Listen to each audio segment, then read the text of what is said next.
During our trip to Xinjiang, we had with us Saudi and Emirati journalists.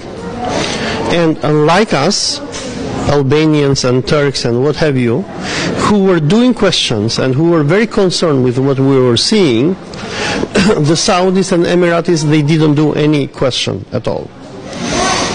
When we asked our Emirati friends, are you going to transmit what you are seeing here when you go back to your country?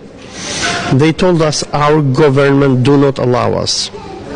Now, what is going on? Why the West is speaking against these concentration camps, but the Muslim countries are not speaking? It is simple. The Chinese government is buying Muslim governments from Saudi Arabia to United Arab Emirates, Pakistan, and what have you. They are giving to them loans, they are building for them roads and other infrastructure, and they are telling to them, we want your silence on what we are doing with the Uyghurs. What is happening at this moment with the Uyghur Muslims, when the imperialist West speaks on their behalf, but the Muslim Ummah does not speak, is a big shame on humanity and big shame on the Muslim Ummah. We are selling the Uyghurs for little Chinese yuans.